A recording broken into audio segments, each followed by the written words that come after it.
Si toi aussi, t'es fan de catch, tu kiffes All Elite Wrestling, tu kiffes ce qui se passe en ce moment dans le monde du catch, les gars. Triple H. Triple fucking H, les gars. Qu'est-ce qui se passe dans le monde du catch entre la descente aux enfers avec le Thunderdome, le Covid, tout ça, l'enfer du catch, ce qui anime nous passionnés, le public, c'est le public lui-même, tu vois. On s'engraine tous entre nous pour créer des shows exceptionnels. Exceptionnels, les gars. Attendez, je regarde juste si ça fonctionne bien. Parce que j'avoue que ça me ferait chier de faire dans le vide. Si, je pense que ça fonctionne. Parce que là, je suis sur un nouveau setup. On est parti sur une ambiance un peu stream, bien que je ne stream pas. Parce que je pense déjà que ce qu'il y a ici, forcément, j'ai pas les droits dessus. C'est pour ça que je vais pas monétiser mes vidéos, donc je serai moins mis en avant par YouTube. Dans tous les cas, c'est pas grave. Je fais pas vraiment les vidéos pour les vues en tant que telles. Je le fais plus pour moi, pour me souvenir dans 1, 2, 3, 4, 5 ans comment se passaient les shows à X moments et comment moi je le ressentais. Là, je déteste Cesaro à l'heure actuelle, c'est-à-dire que pour moi, le gars n'a rien à faire là.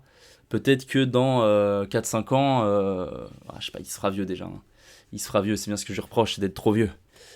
Mais voilà. Ça se trouve, Cesaro, dans 3 ans, je suis fan, tu vois. Possible, mais peut-être. Donc je trouverais ça vachement drôle de retomber en fait sur ces vidéos et de me dire putain, je pensais que Cesaro était une merde, tu vois. Bon bref, c'est pas grave, là n'est pas le sujet. Tout ça pour dire qu'on part d'une époque du Thunderdome avec des shows horribles, bookés par quelqu'un qui ne sait plus booker des shows, littéralement.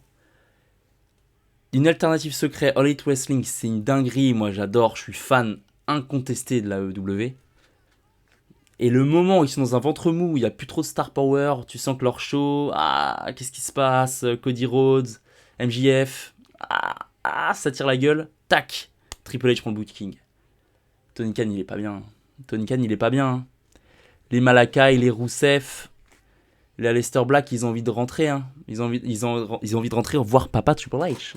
Ils ont envie de retourner voir Hunter. Et que ce soit un mec légitime dans le catch qui les book. Et pas un fan surexcité des câlins qui book des shows en fait. Triple H est beaucoup plus légitime à booker que Tony Khan, bien évidemment. Bien évidemment, on est tous d'accord là-dessus. Mais je reste quand même un fan de cette putain de compagnie, cette alternative qui a été créée, cette espèce de show indépendant à grande échelle. C'est super ce qu'ils ont fait, c'est incroyable. Même si je suis très critique sur beaucoup de choses, je kiffe ce produit. Si je regarde par là, c'est parce qu'en fait, j'ai le retour de ce que vous voyez juste ici. Donc si je suis tourné par là, pas d'inquiétude. Pas d'inquiétude. J'ai mes notes. J'ai des notes.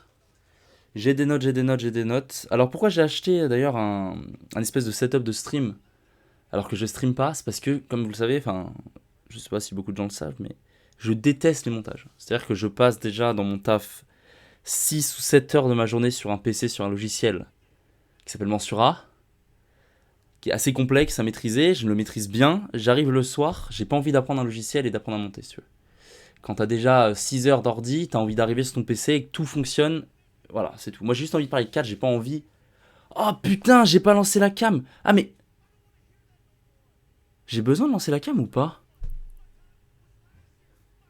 Ah, je sais pas.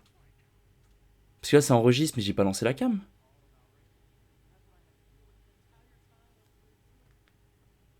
Attendez, j'appelle Cédric. Eh, revenez, avancez. Mettez des coups de 30 secondes comme ça. Et. Allô? Oui, Cédric, quand je lance le rec sur le truc du OBS là, faut que je lance ma cam ou pas?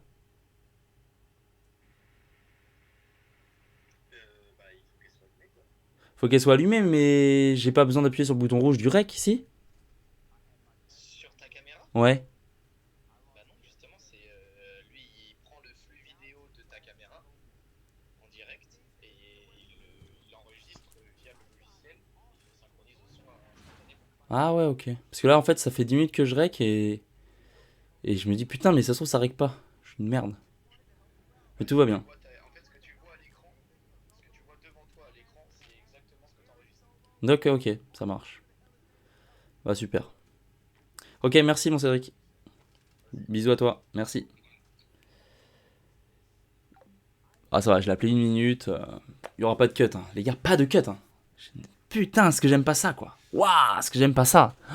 My God. Donc, c'est parti. Je sais que ça rec. Let's go. J'ai pas parlé dans le vide. Je suis trop content.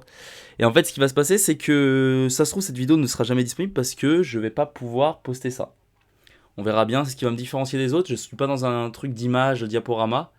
Je suis dans un truc des vidéos que je chope sur le YouTube de la EW, que je télécharge de façon pas du tout légale. C'est-à-dire que ce ne sont pas mes images, mais je les utilise pour mon contenu.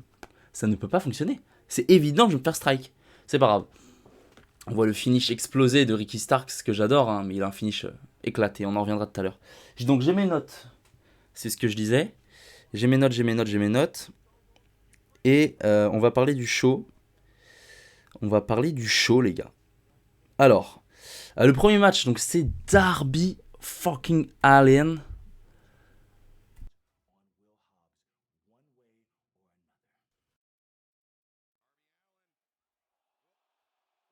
C'était énorme. Le match est... En fait, ce qui est fort, c'est qu'ils arrivent... Ce qu'ils font...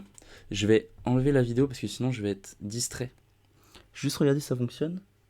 Là, il y a l'écran noir, mais c'est normal.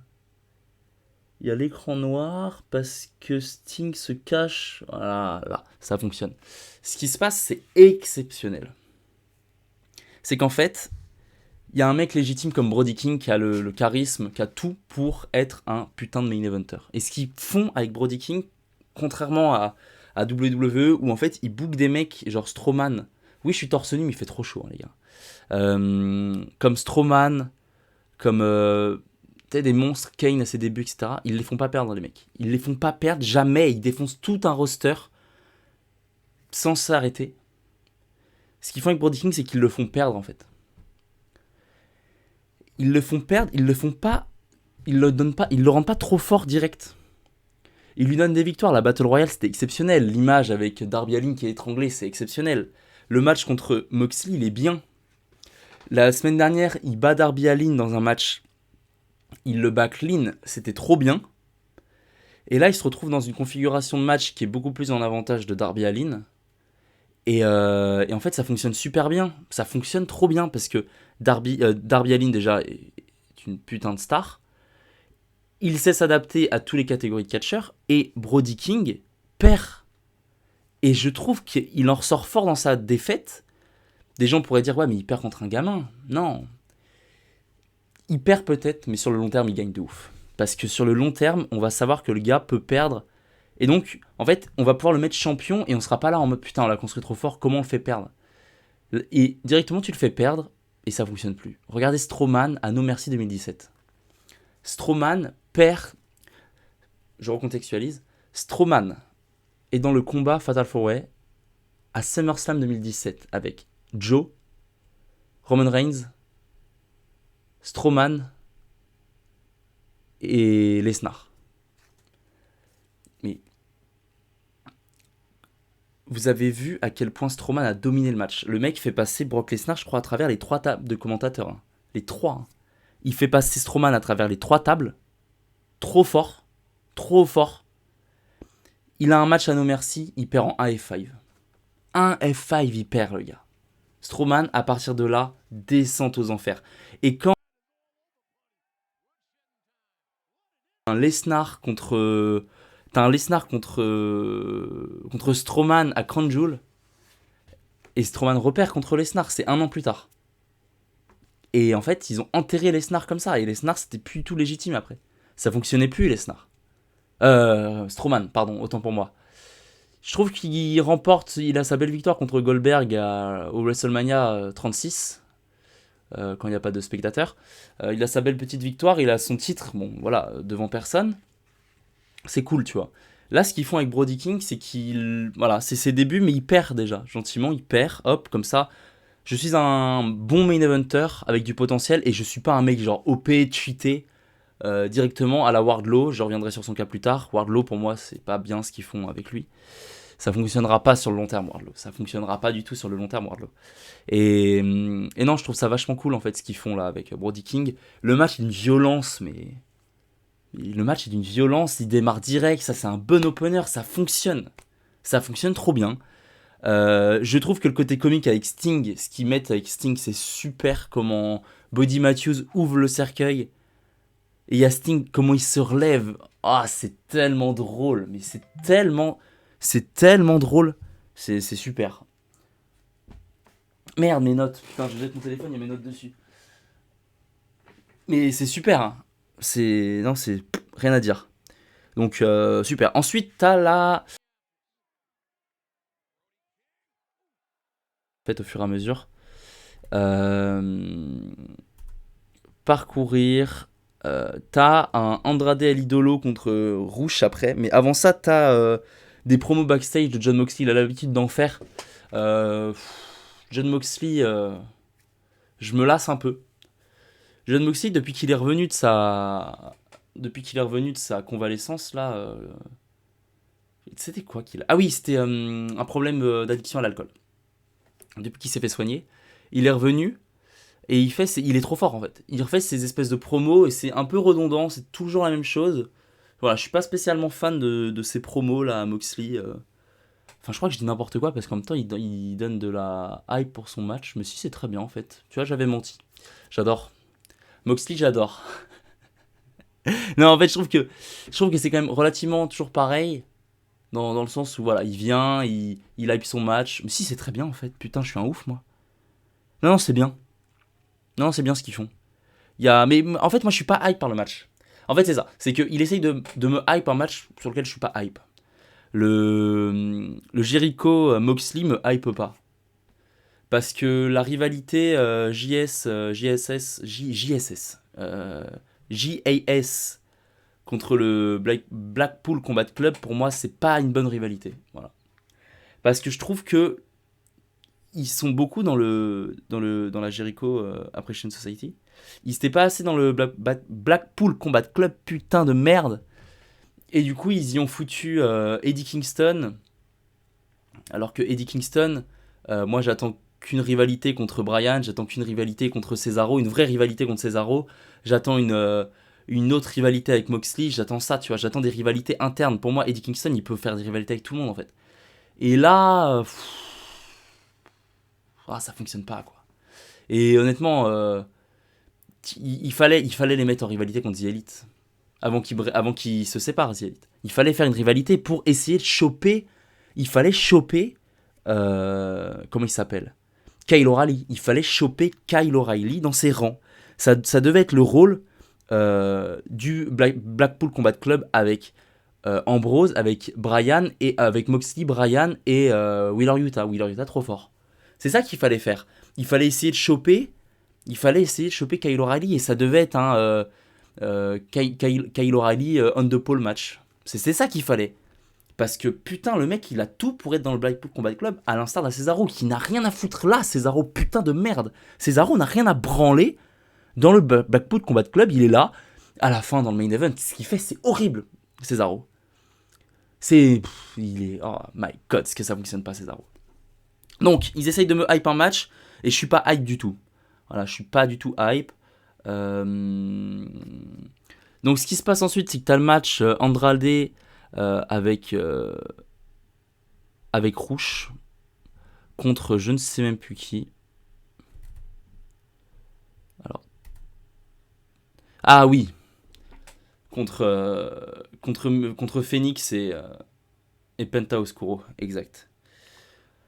Putain, est-ce que j'ai dit sur ce match je trouve que Rush. En fait, il y a eu trop de stars de signer, je crois. Je crois que l'un des soucis de All Elite Wrestling, ça a été qu'ils ont trop signé. Ils ont signé trop de stars. Du coup, il y a trop de tag team.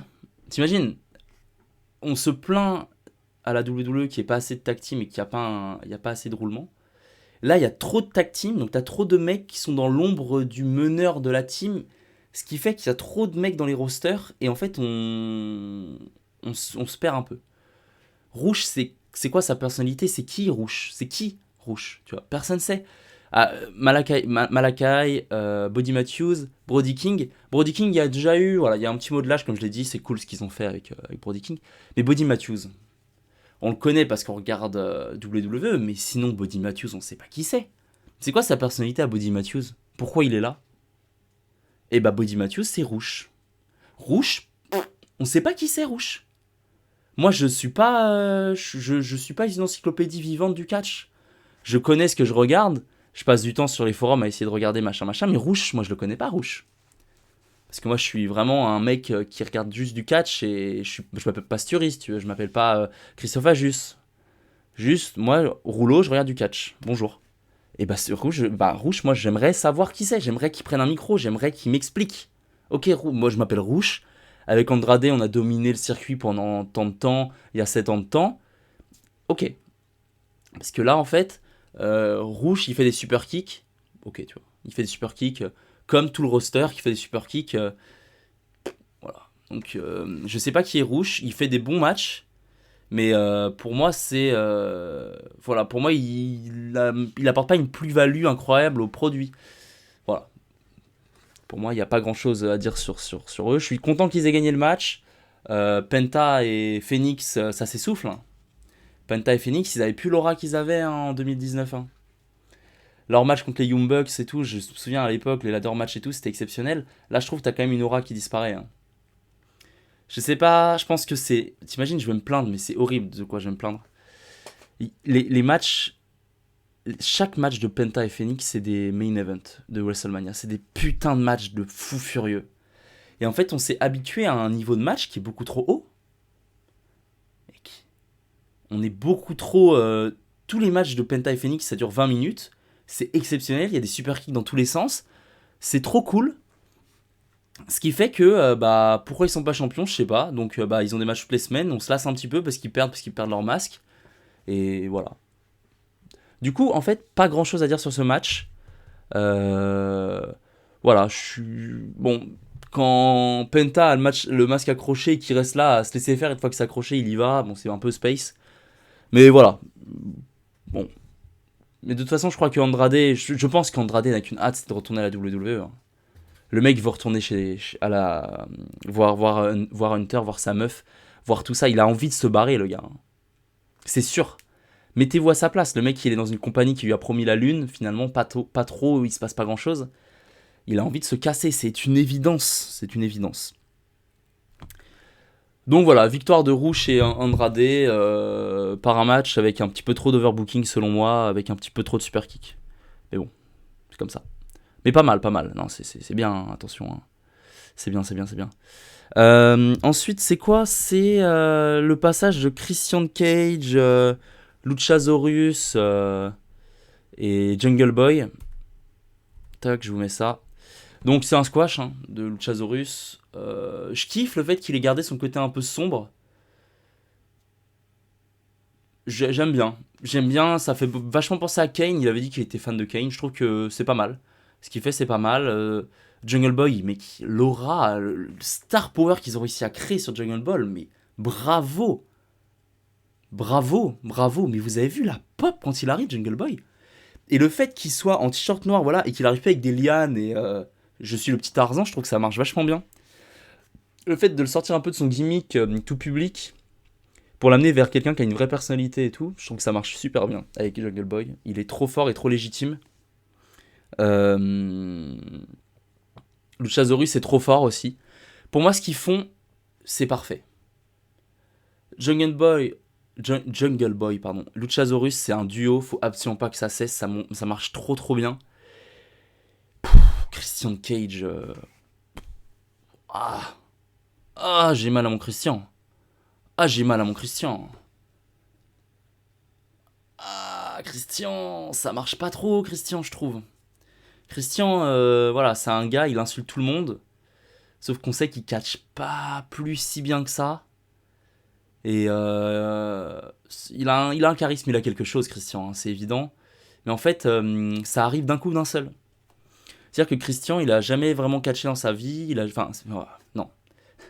Il a jamais été heal comme ça dans sa vie. Et là, d'un coup, il arrive et il parle de la mort des gens, tu vois. Ok, tu vois. C'est un peu soudain. Ça sort de nulle part. C'est très très soudain, ça... Bon, pourquoi... Ah, le coup de tête de Luchasaurus sur le rouquin, là, qui doit être un producteur, un mec soi-disant important du vestiaire, là, tu sens quand même qu'il y a un petit souci dans ce qu'a fait Luchasaurus. J'espère que... Enfin, je pense qu'il y aura des répercussions sur les prochaines semaines. Ils vont partir dans un booking un peu comme ça, en mode Luchasaurus, du coup, peut-être évincé, peut-être avec une sanction du fait qu'il ait agressé un officiel, peut-être. Peut-être. Mais voilà, Christian Cage, en fait, il arrive d'un coup, il prend le rôle d'MJF et moi, ça prend pas. Moi, ça prend pas. Il a fait trop hardcore dès le début, il s'enfuit. Ça fait lâche, mais. Après, c'est de la hit, mais c'est pas. Pour moi, c'est de la hit. Baron Corbin, c'est de la mauvaise hit. C'est de la hit qui fonctionne pas, c'est de la hit qui me saoule. J'ai qu'une hâte, c'est que Jungle Boy bute Christian et qu'on n'en parle plus, en fait. Voilà. Donc, en fait, peut-être que ça fonctionne super bien parce que c'est la réaction qu'ils veulent qu'on ait et que j'ai. Mais voilà. Pour moi, Christian, c'est un peu mou du genou. Et dans un an et demi, le mec retourne face et ça fait une Edge qui a insulté des mecs et qui d'un coup là return. Et... Donc, ouais, pour moi, ça fonctionne pas trop, Christian. Ensuite, mais c'est pas sorti. Alors, je vais vous remettre. Qu'est-ce que je vais pouvoir vous mettre en attendant?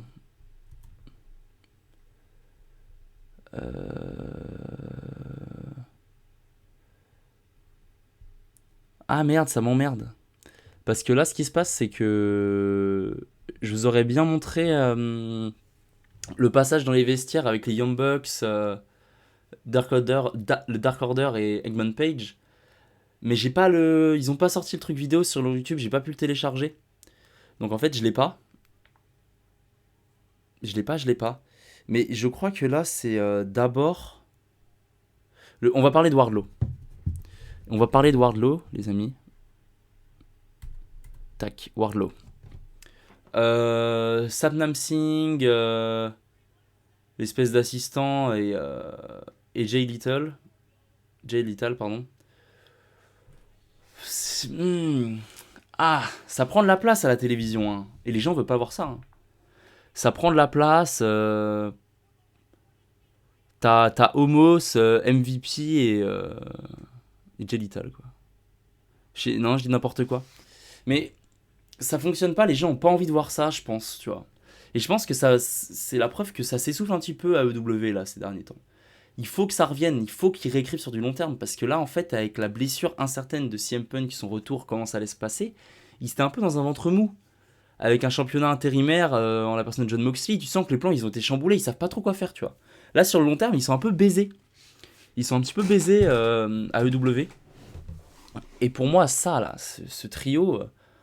ah, c'est lourd. C'est lourd. Oh, qu'est-ce que c'est lourd. Et comme c'est lourd, ils mettent quelqu'un d'over auprès du public en la personne de Wardlow. Mais attention, Wardlow, ça va, c'est un Roman Reigns 2014. Hein. Je vous le dis, hein. Wardlow, c'est un Roman Reigns 2014. Les gens en 2014, ils veulent que Roman Reigns gagne le Rumble contre Batista. Et en 2015, il se fait huer parce qu'il gagne le Rumble, tu vois. Là, Wardlow, faut qu'il fasse attention quand même. Faut qu'il fasse attention avec Wardlow. Hein. Parce que là, ils le mettent avec des visages de la compagnie, des mecs qui ont 3 fois son... Ah, quoi qu'il catche bien, Wardlow, quand même. Catche vachement bien, Wardlow, ce chien. Ah, il catche bien, ce chien puant, là. Non, il est fort. Wardlow est fort. Hein. Mais... Wardlow, ça fonctionne pour l'instant, mais attention. Vraiment attention. Le segment est ok, tu vois.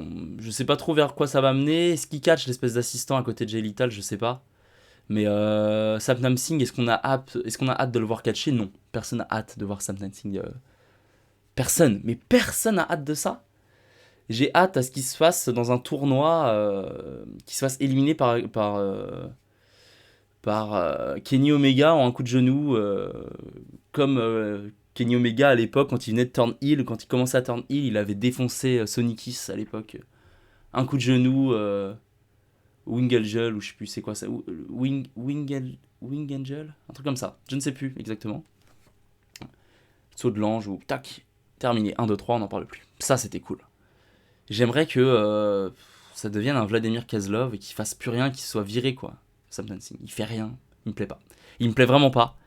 Et par contre, FTR en face c'est trop fort. FTR en face c'est trop fort. What the fuck? C'est trop fort. C'est trop fort. Rien à dire. Trop fort. Beaucoup trop fort. Beaucoup trop fort. Donc non, c'est super. Du coup, je vais juste vous parler vite fait. J'ai kiffé. J'ai vraiment trop kiffé. Eggman Page qui vient et non, c'est les Young Bucks qui rejoignent Eggman Page, qui s'excusent et qui le remercie pour les avoir aidés la semaine passée, et qui lui propose en fait de faire le tournoi trio. Je suis pas hype par le tournoi trio, hein. Sachez-le, je suis pas hype du tout. Et je pense, pardon, et je pense d'ailleurs que de base, les titres trio étaient destinés à House of Black, mais ça va pas être le cas. Ça va pas être House of Black qui va choper les titres, parce que Malakai est blessé, il y a énormément de blessés chez AEW, et donc les plans sont encore une fois chamboulés, et sur le booking à long terme, c'est pas bon. Les blessures, de toute façon, c'est jamais bon. Mais là, ils se sont un petit peu emmerdés, et je trouve que ce qu'ils font avec Hangman Page, les Young Bucks, Dark Order, c'est vachement cool, parce que là, on ne sait pas vraiment ça va être qui le partenaire des Young Bucks. Est-ce que Kenny Omega revient? Est-ce que Hangman Page turn? Bah non, il peut pas turn parce que les Bucks sont repassés face. Mais est-ce qu'il trahit le Dark Order? Le Dark Order, du coup, qui se fait vite éliminer et qui est rejoint par un nouveau leader en la personne de Bray Wyatt. Imagine. Putain, la dinguerie, tu vois. Après, Bray Wyatt, est-ce qu'il va retourner chez WWE? Peut-être. Avec Triple H, faut se méfier.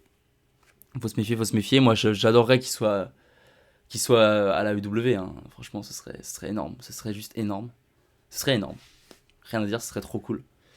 Donc, ouais, à voir ce qui va se passer. Mais j'ai aimé cette confrontation. Ça indique du bon pour l'avenir. Ça indique vraiment du bon pour l'avenir. Alors,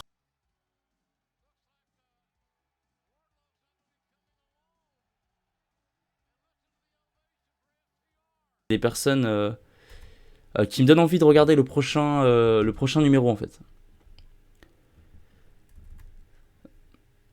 Donc, en fait, à chaque fois, je mettrai les noms, en fait, les noms des prochaines.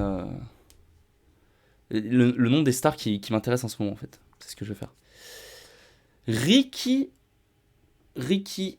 Ricky Starks. On a eu juste avant ça une promo de la enfin, Jericho Appreciation Society. C'était trop cool. On a eu une bonne promo, c'était cool. C'est mieux que ça a été. Je trouve que Mark Menard et Angelo Parker, ça fonctionne maintenant. Ça fonctionnait pas à l'époque. Je trouve qu'ils ont des bonnes mimiques de heel arrogant. Ils savent qu'ils sont nuls, mais ils sont forts dans leur truc. J'aime bien ce qu'ils font. J'aime bien. Donc, Ricky Starks, sa musique, c'est trop bien. Ça lui va trop en tant que face. Il commence à amener une espèce de chorégraphie, ça fonctionne super bien. Je sais plus qui il affronte, je sais plus comment il s'appelle son partenaire, enfin son ancien partenaire. Et il affronte les sbires là de QT Marshall. Ouais, ok. Ok. C'est ok. Bon, Ricky Starks, il a tout, hein, le mec, hein. Tout le monde le répète, tout le monde le dit, il est trop fort. Il est trop fort, il a le facteur X à 1000%, il a tout pour réussir. J'espère vraiment qu'il va rester à la EW. De toute façon, je le vois pas aller à la WWE par contre, du moins pas pour l'instant, vraiment pas du tout. Je trouve qu'il a vraiment un profil qui colle super bien avec la AEW et ses mimiques là comme ça, non, c'est trop bien, c'est trop bien. Son finisher est éclaté, son finisher est pourri à chier, mais horrible, horrible. Faut absolument qu'il se trouve un vrai finisher parce que là, son espèce de spear, non. Mais je crois qu'il a un finisher. Je crois qu'il a un finisher, mais qui fait le spear là depuis un moment de temps. Mais c'est pas bien le spear, hein. Ça lui va pas du tout. Est-ce qu'on va le voir là, son spear là? Je sais plus combien de temps il dure le match exactement. Mais non, son spear, ah bah ça va être là, je pense. Ouais, c'est là. Ah non, pardon, autant pour moi. Autant pour moi. Ça, je pense que. Il. Brochen. Putain, je sais plus comment il s'appelle son soi-disant finisher. Ouais, c'est ça. Et là, il lui. Ah, je sais plus c'est quoi son finisher. Bref, peu importe. Là, j'ai envie de voir son spear. Ah, c'est là. Ouais, là, il évite et là, il lui lâche son spear. Il a pas d'impact. Là, quoi qu'il est bien vendu, mais il a pas d'impact son spear. Ça peut pas fonctionner. Un mec qui fait 85 kilos max, Ricky Starks. Un spear, ça marche pas. Roman Reigns, ça marche. Goldberg, ça marche. Le gore de Rhino, ça marche. Batista, ça marche. Big Show, ça marche. Ricky Starks, ça marche pas. Parce que dans ces cas-là, la nouvelle prise de finition de Goldust, c'est un spear, quoi. Tout le monde peut faire des spires. Charlotte non plus, ça fonctionne pas. Et lui, là, putain, c'est qui ce gros porc, là? Non. Mais mec, ça marche pas, ça. Ça ne fonctionne pas, ça. Les gars, c'est qui? C'est Nick Comorado. C'est quoi cette merde? C'est ce que j'ai noté en voyant cette scène. Ça fonctionne pas. Et là, quand je les ai vus s'attaquer à deux contre Ricky Stark, je me suis dit, putain, il y a Hook qui va venir faire le save. Et ça aurait été trop bien.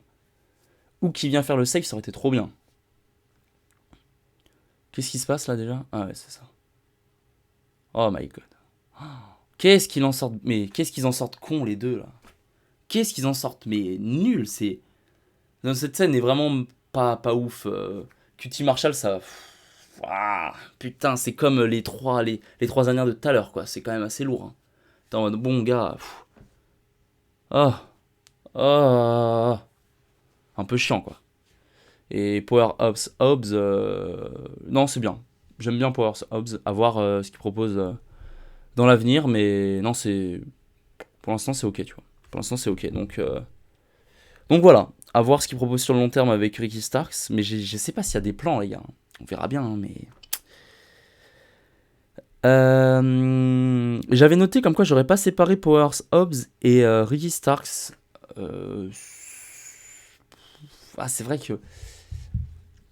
Je les aurais peut-être pas séparés maintenant. En fait, ça m'a un petit peu fait penser à la séparation d'Enzo et Cass à l'époque, en 2017 ou 2018. Mais. Non. Finalement moins. Parce que Ricky Starks n'a rien à voir avec Enzo Amore. Peut-être que Powers Hobbs, il aurait un rapport potentiel avec Big Cass, de par sa taille, son gabarit. Mais je pense qu'il va mieux s'en sortir quand même. Parce que, ouais.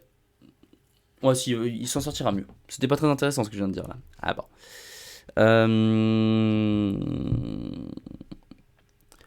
Il y a eu une scène avec Parker Bordeaux, les gars. Et bah, Parker Bordeaux, c'est trop bien. Parker Bordeaux, les gars, c'est. Je vous mets autre chose en attendant, là. En attendant que je parle de Parker Bordeaux. Parker Bordeaux, c'est tellement bien. Mais quelle gueule. Mais je crois qu'il catch à Rampage, là, bientôt, là. Je regarderai le match à Info sûr. C'est trop bien.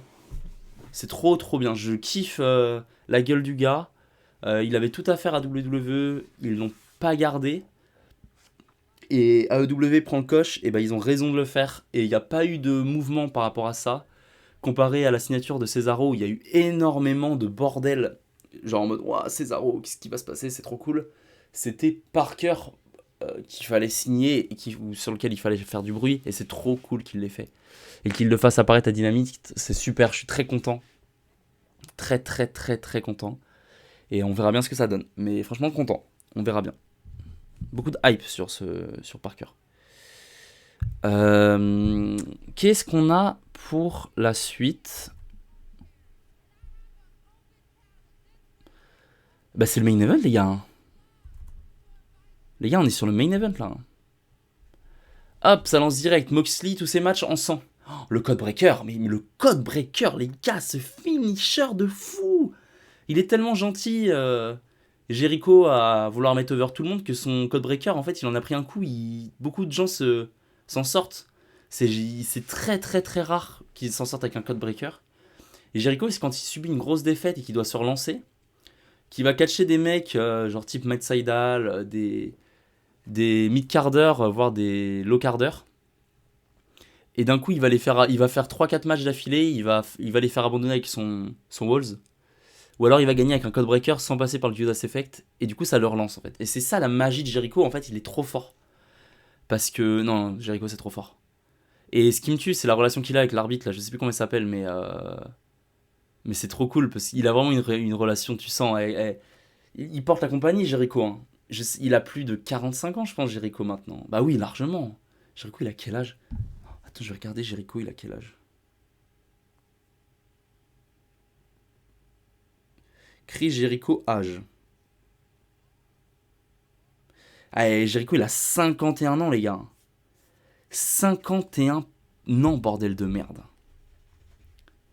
C'est super. Non, c'est super. Franchement, c'est super. Jericho, la musique, il arrivait. sous son ancien thème, on arrivait à deviner son ancien thème, donc est-ce que c'était vraiment son thème de l'époque, je sais pas. Mais ça marche trop bien. Et en plus, la rivalité qu'il a avec Moxley depuis 2016, quand ils avaient eu leur Asylum match, je sais plus c'était quoi, espèce de match en cage où il y avait eu le retour des punaises et tout, c'était trop cool. Leur première rivalité en 2020 pour le titre. Depuis quelques mois avec le Blackpool Combat Club et la Jericho Appreciation Society, même si, comme je vous l'ai dit, je suis pas forcément fan de cette rivalité, les deux mecs, l'un contre l'autre, c'est trop cool. Je trouve qu'ils arrivent à construire un truc sur le long terme qui est super bien.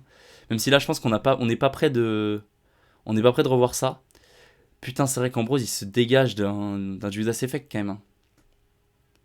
Il se dégage d'un Judas Effect, c'est assez ouf. 1, 2, et il n'y aura pas 3. Simplement 2. Donc, non, c'est super. C'est super, il n'y a pas d'overbooking. Bon, Moxley. Ah, si, putain, mais merde, si, bordel. Moxley, il oversell mal, il sell mal. Il vend mal les prises, c'est ouf, je trouve. À un moment, à la fin du match, où là, c'est pas dans l'extrait, mais avant qu'il passe à la coupure pub, il est bloqué dans un wall. Wall of Jericho. Il est bloqué dans sa soumission. Mais c'est horrible. Il vend mal, mais c'est une catastrophe, quoi. John Cena vendait mieux, honnêtement, hein. C'est... Putain. Je regarde le match en même temps, là. Sa prise de finition, elle est bien. Par contre, quand il les tranque comme ça, ses matchs, ils sont... Putain, à la fin, là, comment il les défonce à chaque fois, ça fonctionne super bien. Mais je trouve qu'il vend mal, Moxley. Depuis son retour... Mais de toute façon, il a toujours mal vendu. Est-ce que vous vous rappelez à SummerSlam 2016 contre Dolph Ziggler à l'époque? Dolph Ziggler, il gagne un six-pack de fou furieux. Le SmackDown, le premier SmackDown live, qui passe le mardi. C'était le mardi SmackDown à l'époque? Ah, c'était mardi? Ah, je ne sais plus. Je me souvenais pas que Jericho était autant en sang. Putain, mais Jericho il est en sang là. Bon, bref, c'est pas grave. Il y a le SmackDown Live avec Shane McMahon et Daniel Bryan. Ils annoncent directement la brand des opportunités. T'as un six-pack challenge. Ziggler, Corbin, Cena, Styles, Apollo Crews, Bray Wyatt. Et c'est Dolph Ziggler qui gagne en mettant un putain de super kick à AJ Styles.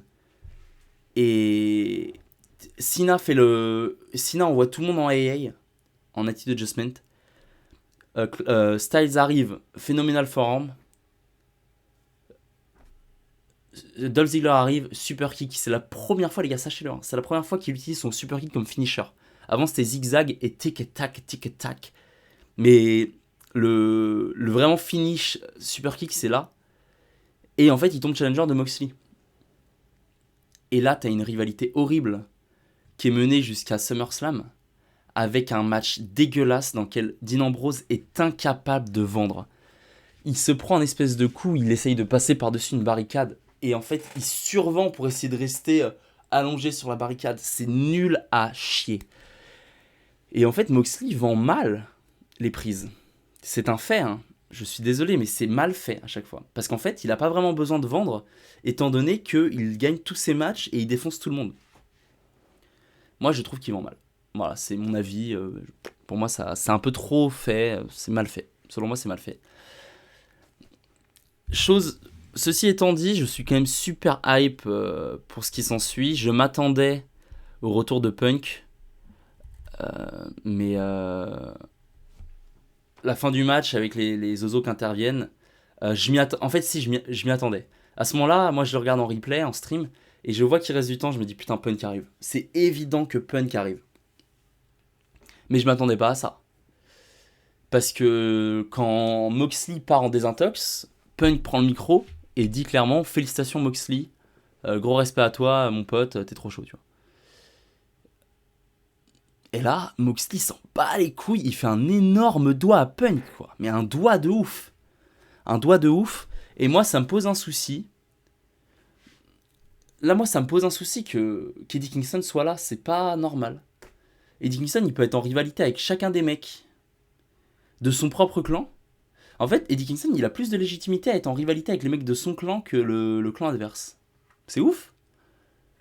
Et quand Punk arrive, pour faire un face-à-face avec Moxley, j'adore le face-à-face. Le face-à-face a trop de gueule et de toute façon, j'avais complètement pré-shout le fait que la rivalité serait ouf et qu'il y en a un qui allait forcément à moitié turn. Je pense pas que Moxley turn, il a pas besoin de turn, il va pas turn. Il peut turn, hein, les gars, avec le Blackpool Combat Club. Ils peuvent turn. Mais je pense qu'il y a beaucoup de respect quand même et qu'il est juste un petit peu. Ah, ça va être intéressant, ça va être super ce qui va se passer, les gars, ça va être super. Là, il a juste un petit peu les boules que soit Punk qui récupère le Star Power de fin de show. Mais les gens étaient contents. Hein. Ah, les gens sont heureux. C'est ça le catch, les gars, c'est trop cool. C'est ouf à quel point les gens se jettent. Je trouve ça énorme. Parce que Angelo Parker et Matt Menard, ils ont vraiment la dégaine pour foncer et se faire défoncer en un coup de poing et ça fonctionne. Parce qu'ils c'est des abrutis en fait. Toujours son coup de poing hein, comme ça, hein. Punk. Hein. Tac sur le haut de la tête et le gars tombe, ça me fait marrer. Ça me fait marrer. Et là, avec. Ah, il reprend sa ceinture directement Moxley. Hein. Et il veut pas lui l'attendre. Hein. C'est énorme. Ah, les gens sont heureux, let's go! Mais mec, j'étais trop content. Hein. Je me dis, mais mec, c'est trop cool ce qu'ils font. Ça y est, un petit peu de booking sur le long terme. Depuis la fin de Punk, en fait, on était là en mode. Bah ouais, mais il n'y a pas vraiment de règne de champion du monde. Là, c'est plus Moxley qui défend contre des randoms, tu vois. Bon, je viens d'appeler Jericho un random, mais vous saviez très bien que Jericho n'a jamais n'allé prendre le titre. Enfin, pour moi, ça aurait été un choc total. Avec un. Ça aurait été trop bizarre que Jericho prenne le titre. Ça n'aurait pas eu de sens, quoi. Et là, on le regarde ensemble, les gars. De toute façon, depuis tout à l'heure, je regarde la séquence. J'aime bien la gueule de Punk avec ses cheveux mouillés, mi-longs, j'adore. C'est dommage qu'il soit pas venu avec sa ceinture.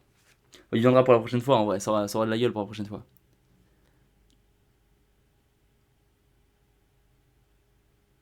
Ah, c'est trop cool. Parce qu'ils ont une histoire, les deux, là. Hein. Depuis longtemps, hein. C'est Punk qui a créé le Shield. Hein. C'est Punk qui crée le Shield à l'époque. Hein.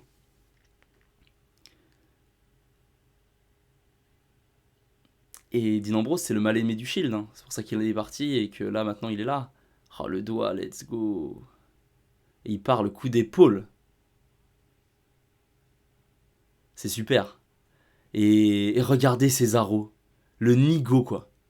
Oh là là là là. Cesaro, 43 ans, bon copain de Ambrose qui gagne le titre que t'auras jamais. On dirait le copain con à l'école. C'est nul, Cesaro, t'es face, qu'est-ce que tu fais? Pouah, ça marche pas, Cesaro, my god, que ça marche pas. Même quand il catche pas, même quand il est pas là, c'est nul. En fait, tu le vois, il fait rien, c'est nul. Il est pas là pour. Pouah, ça me plaît pas. Cesaro, ça me plaît pas. Hein. Je sais pas si vous avez remarqué, mais Cesaro, ça me plaît pas. Les gars, fin de la vidéo. J'espère que vous avez kiffé. J'espère que je vais pouvoir poster cette vidéo sur YouTube, les gars. Peut-être pas, hein. On verra. On verra, on verra. Les gars, c'était Rouleau. Je vous fais plein de bisous. J'espère que vous kiffez un petit peu ce format. J'espère que je vais pouvoir continuer avec ces petites vidéos là. C'est super. J'espère que vous avez kiffé. J'ai mis le nom ici de CM Punk, John Moxley, les Young Bucks et Hangman Page parce que CM Punk et Moxley ça me hype pour la suite et que les Young Bucks ça me hype pour leur tournoi qui vont choper et Hangman Page je suis interrogé sur son futur. Je suis interrogé parce que là en fait c'est lui qui s'est fait battre par Punk. Est-ce qu'il a le droit à un match revanche? Est-ce qu'il va avoir un parcours initiatique? Où va Hangman Page? Voilà. Les gars, c'était le rouleau. Je vous fais plein de gros piou. J'ai kiffé cette vidéo. Dites-moi si vous kiffez aussi. C'est pas monétisé, donc je serai pas mis en avant par YouTube. On verra bien ce que ça donne. Les gars, c'était rouleau. Je vous dis à la prochaine. Ciao. Et il faut que je coupe là. Arrêtez l'enregistrement. Bisous.